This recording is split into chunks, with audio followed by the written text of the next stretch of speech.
자, 여러분들 반갑습니다. 자, 오늘은 우리 법인세법이죠. 네, 법인세편 우리 같이 강의 드리도록 하겠습니다. 자, 첫 번째 우리 배워야 될 부분, 우리가 법인세를 배우는데요. 이 법인세에 대한 정의 정도는 알고 시작해야 될 것 같아요. 법인세의 정의, 그 다음에 우리 법인세 총칙편에서 익혀야 될 기본적인 내용, 오늘 학습해 보도록 하겠습니다. 자, 그러면 여러분이 가지고 있는 교재 8페이지를 펼치고 같이 어떤 논점이 있는지 살펴보도록 하겠습니다. 일단 법인세의 정의는 많은 분들이 법인세의 정의를 내고 있지만 제가 내리는 법인세의 정의는 이렇게 정의합니다. 법인의 각 사업연도 소득을 뭡니까? 과세 대상으로 하는 직접 국세이다. 이렇게 정의합니다. 그러면 일단은 알아야 될 개념이 뭐냐면 법인세니까 뭡니까? 법인의 각사소득을 과세 대상으로 한다 이 말이잖아요. 그러니까 일단은 두 개를 알아야 될 것 같아요. 법인이 뭔지 알아야 되겠고, 그 다음에 과세 대상이 뭔지 알아야 될 거 아니겠습니까? 그죠? 그럼 요거부터 쉬운 거부터 먼저 하죠. 직접세란 말은, 그죠? 돈 내는 사람하고 부담하는 자하고 내는 자가 같은 거. 다른 거는 간접세 이렇게 되죠. 가장 대표적인 간접세가 부가치세가 될 거 아니겠습니까? 세부담자는 소비세, 세부담자는 소비자고 내는 자는요 걷어서 내니까 사업자가 되죠. 이게 다르잖아요. 간접세, 법인세는 아니다, 그죠? 이 소득세제는 가장 대표적인 직접세제가 됩니다. 부담하는 자와 내는 자 같은 것, 직접세. 그 다음에 이 돈이 그죠? 과세권자, 누구의 과세권자의 분류에 따라 국세다, 그죠? 국세란 말은 중앙정부 재원을 쓰이는 거다라고 보시면 됩니다. 여기까지는 이제 아실 거예요. 그죠? 그럼 우리는 여기서 이제 두 번째, 두 개를 좀 해야 되는데, 법인과 각사업자도 소득이라는 개념, 요거랑 또 두 개에 대한 개념을 우리는 좀 익혀봐야 될 것 같아요. 이걸 왜 분류할까요? 법인의 분류를 왜 할까요? 법인이라고 해서 뭡니까? 법인이 가득한 소득을 하나로 봐서 다 과세하면 어떻게 돼요? 과세를 하기가 좀 애매모호한 부분이 있다고요.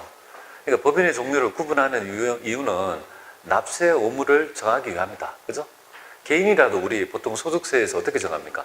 그냥 개인 하나로 구분해서 과세하기는 애매하니까 거주자와 비거주자라는 개념을 나누어서 납세 의무를 다르게 우리가 적용하듯이 법인도 마찬가지인 거예요.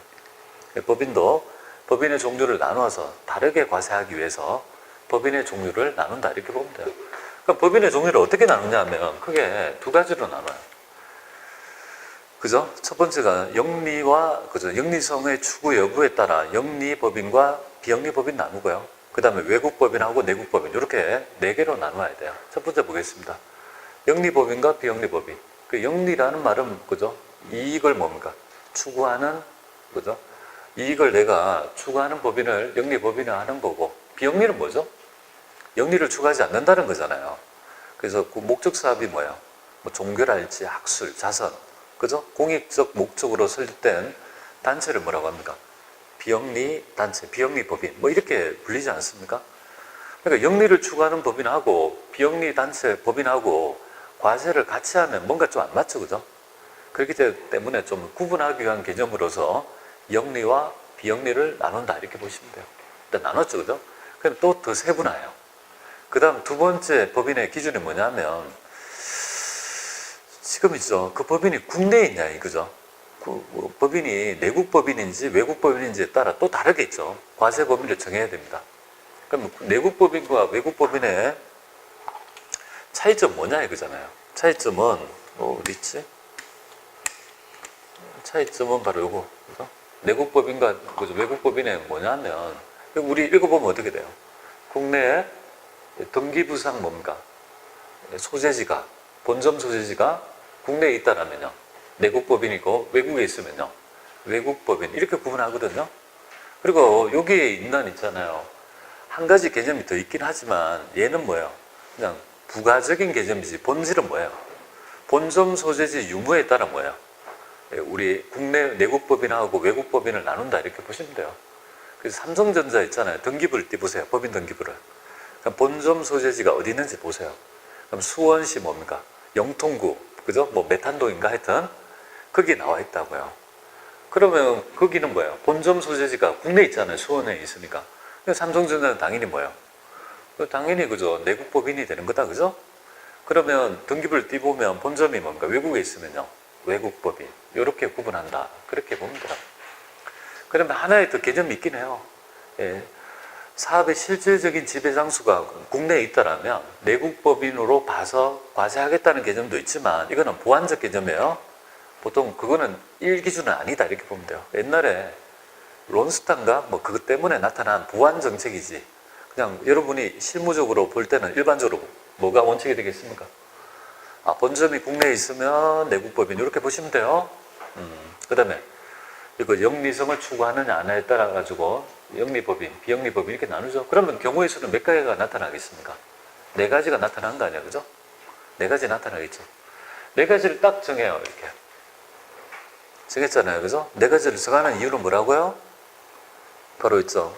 각각 하나의 잣대로 과세하기가 힘드니까 뭐예요? 구분해서 다르게 범위를 정하고 납세 의무를 구분하기 위함이다. 이렇게 보시면 돼요. 어떤 의미인지 아시겠죠, 그죠? 자, 그럼 네 개가 될 거예요, 이렇게. 내국법이면 영리, 비영리, 그죠? 외국법인이라면 영리, 비영리 이렇게 나눌 거 아니겠습니까? 자, 그 다음에 각 사업년도 소득 금액을 과세 대상으로 한다 이 말이잖아요. 그럼 여기에서 과세 대상이 이런 법인의 과세 대상은 엄밀히 따지면 네 개가 있어요, 네 개.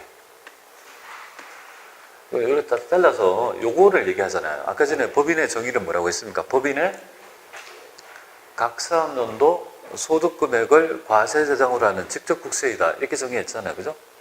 그럼 요걸 얘기하는 거잖아요.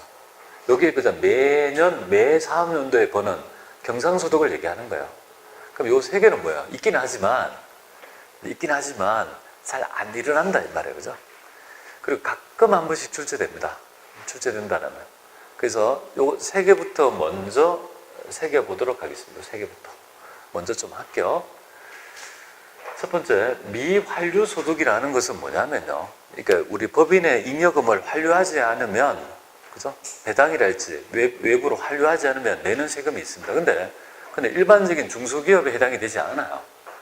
그죠? 해당이 되지 않고 요거 중소기업을 제외한 뭡니까? 이 자기 자본 500억을 초과하는 정도의 대기업 있잖아요. 그런 집단에서 예외적으로 내는 세금이 있다 이 말이에요. 그러니까 우리 실무에서 대기업이 아니라면 이거 내지 않겠죠, 그죠? 그래서 있다 정도만 알면 되겠습니다. 대신에 요거는 영리 내국법인에만 국한한 거 나머지는 없다 이렇게 보시면 돼요. 그거 하나 챙기고 아주 제한적으로 적용하는 거다. 그거 보시면 돼요. 자, 그 다음에 토지 등 양도소득 볼게요. 이 토지 등 양도소득은 뭐냐면 이런 법인들이 가지고 있는 자산 중에 우리 지정되어 있는 투기지역에 지정되어 있는 부동산이 있다라면 얘를 팔았을 때 추가적으로 더 세금을 내는 제도가 있어요. 이거는 뭐냐면 투기 방지 목적이다 이렇게 봅니다. 그죠? 법인이 이제 투기를 방지하기 목적이니까 얘는 법인의 종류를 가지지 않고 어떻게 하겠습니까? 전부 다 과세한다. 얘는 투기 방지 목적이죠. 어떤 법인이든 뭐예요? 가리지 않고 다 과세하겠다는 개념으로 생각하시면 되겠습니다. 취지를 알면 되겠죠. 자, 그 다음에 청산소득 볼게요. 청산은 우리가 문 닫을 때 내는 세금이죠.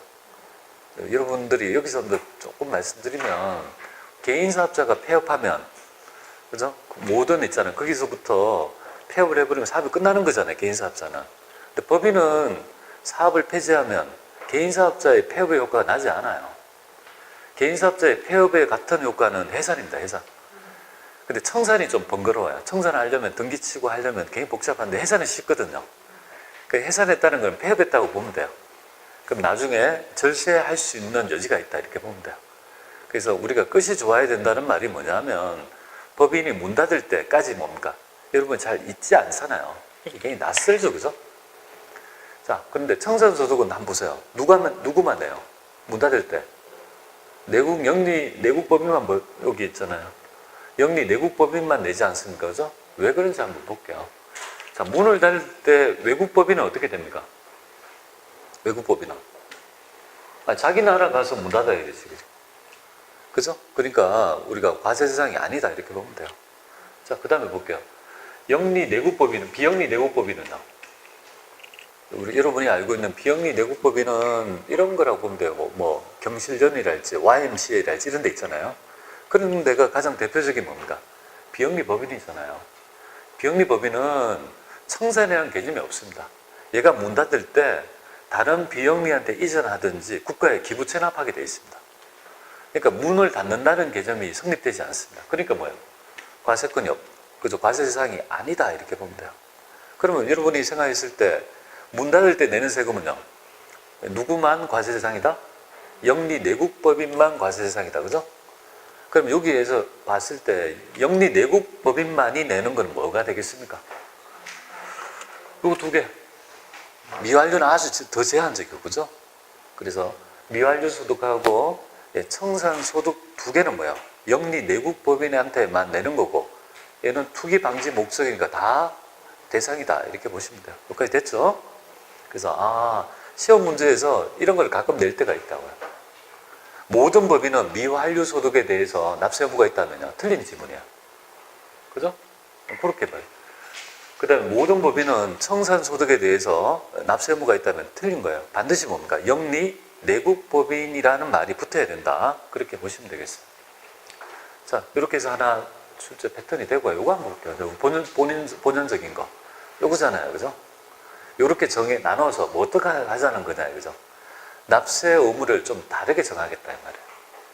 그래서 여러분이 알고 있는 삼성전자, 영리 내국법인이잖아요. 그럼 삼성전자에서는 뭐예요? 전 세계 모든 소득에 대해 다 과세한다. 이렇게 보면 돼요. 납세 의무를 그렇게 정하는 거예요. 그럼 어떻게 돼요? 국내외 모든 소득에 대해서 다 과세하는 거고. 그러면 여기 보세요. 얘랑 비영리 내국법인하고 영리 내국법인이 다르잖아요. 그죠? 우리 만약에 예를 한번 들어볼게요. 비영리 법인은 목적 사업이 있잖아요. 설립의 목적이 있죠. 우리가 학교라고 가정해 볼까요? 학교는 비영리 단체예요. 비영리 법인인데 학교의 설립 목적은 뭐죠? 교육이잖아요. 그죠? 교육을 위한 입학금 받고 하는 거는 뭐예요? 목적 사업을 위한 그죠? 행위지 않습니까? 그러니까 그런 것들은 뭐예요? 과세하지 않는다고요.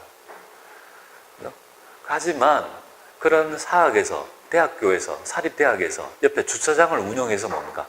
막대한 수익을 얻는다라면요. 그거는 목적 사업과 관계없는 거 아니겠습니까? 그거는 당연히 수익 사업이죠. 그러니까 모든 소득에 대해 과세하는 건 아니고 뭐예요? 국내에 뭡니까? 요거 수익 사업 있죠. 열거되어 있는 수익 사업에 대해서만 뭔가 과세를 하고 있다. 이렇게 이제 그죠? 과세 범위를 다르게 정해야지 되는 이유를 여기 아시겠죠? 그래서 한꺼번에 일률적으로 하면 우리 법률 적용이 너무 어렵다는 거죠. 그래서 이렇게 적용하고 있다. 이렇게 보시면 돼요. 그러면 이런 것들은 우리 현실적인 얘기잖아요. 여기 삼성전자 얘기, 요거는요. 그냥 일반적인 우리, 그죠? 뭐, 우리 경실련이랄지, 그죠? 참여연대랄지 이런 데 있지 않습니까? 뭐 그런 데 얘기다. 이렇게 보시면 돼요. 자, 좀 먼 얘기 해볼까요? 우리 세법의 용어 한번 볼게요. 우리 보통 이렇게 불려요. 세법은 거주자 있잖아요. 우리 내국인하고 내국법인은 보통 어떻게 불러요? 거주자, 내국법인. 요런 말로 표현하죠. 외국 사람을 표현할 때 이렇게 표현해요. 외국 사람은 그냥 비거주자, 물론 비거주자 안에 우리 내국인도 포함될 수 있지만 일반적으로 그냥 외국 사람을 지칭할 때 어떻게 표현해요? 비거주자 혹은 법인이라면 외국법인. 아시겠죠? 외국 사람은 비거주자 외국법인. 우리 내국인은요, 거주자 내국법인. 이렇게 용어를 부른다. 이렇게 보시면 돼요. 이거 좀 낯설잖아요. 그죠? 자, 외국 법인인데 우리나라에 들어와서 영리를 추구하는 법인이 있죠. 그죠? 예, 그죠? 그런 법인은 우리 국내에서 번 모든 소득에 대해서 과세합니다. 국내 외는 아니죠. 외국에서 본 거는 자기 나라의 세금 납세 의무가 있는 거 아니겠습니까? 국내 소득에 대해서 납세 의무가 있다. 이렇게 보시면 돼요. 그런데 우리나라에 들어와 있는 그죠? 단체 중에서 외국 법인 중에 비영리 법인이 있어요. 그럼 도대체 어떤 걸 의미하느냐? 그래서 여러 가지가 있겠지만 이거 보세요. 외국의 정부 있죠. 지자체. 주한미국 대사관은 뭐예요? 비영리 외국법인으로 간주해서 과세해요. 주한미국 대사관은 우리나라에 지금 있지만 뭡니까? 외국 정부지 않겠습니까? 그래서 주한미국 대사관 옆에 주차장을 하면 어떻게 돼요? 그는 수익 사업이 되는 거죠. 우리나라에 돈 번 거잖아요. 그러니까 이거는 차이가 뭐죠? 국내의 원천이 국내에 있는 수익 사업에 대해서만 뭡니까? 과세를 하고 있다. 이렇게 보시면 돼요. 그럼 차이 나는 건 뭐죠? 비영리는 열거되어 있는 수익 사업만 과세한다. 근데 범위가 어떻게 됩니까? 내국 법인은 전 세계 소득을 대상으로 한다라면, 그죠? 외국 법인은요, 국내 번 있잖아요. 국내 원천에 대해서만 우리가 과세하는 범위를 정하고 있다. 이렇게 보시면 돼요. 자, 그거 차이만 좀 알고요. 근데 여러분들 회사에서 보면 대부분 다 어딜까요? 영리 내국법인이잖아요. 시험도 영리 내국법인이에요. 그러니까 이렇게 과세 범위가 되죠. 그럼 우리가 아까 전에 처음에 법인세 정의가 법인의 각 사업연도 소득 금액을 과세 대상으로 한다고 했잖아요. 그럼 시험에서 영리 내국법인을 간주한다라면 뭐예요? 과세 대상은 뭡니까? 각 사업연도 소득 금액은? 법인이 국내에서 번 거, 국에서 번 거 다 합해서 과세 대상이다. 그렇게 생각하고 스타트를 하면 될 것 같아요. 약간 헷갈리는 개념 한번 보겠습니다. 자, 국가인데요. 근데 국내 그러면 그죠? 외국 정부는 그죠? 우리가 비영리 그죠? 우리 외국 법인으로 본다고 했는데 그러면 우리나라 있잖아요. 우리 중앙정부랄지 여기 성남시라면 성남시청이랄지 그런 데서 성남시청에서도 주차장 같은 거 할 수 있잖아요. 그죠? 성남시청에서 우리 뭐예요? 그 거주자 우선 지역에서 돈 받지 않습니까? 그럼 과세 합니까? 과세 안 하겠죠. 그죠? 그러니까 어떻게 이렇게 국내 그죠? 국가 지자체는 뭐예요? 비과세 법인으로 납세 의무가 없다. 아시겠죠? 외국은 뭐예요? 외국 정부는 있어요? 외국 정부는 뭘로 간주해요? 비영리 외국 법인으로 간주해서 수익 사업에서 돈 번 거 있다라면 과세하는 구조를 가지고 있다. 이렇게 보시면 됩니다. 자, 요거 좀 참고해 보시면 될 것 같습니다. 시험에서는 요거 그죠? 많이 나오죠?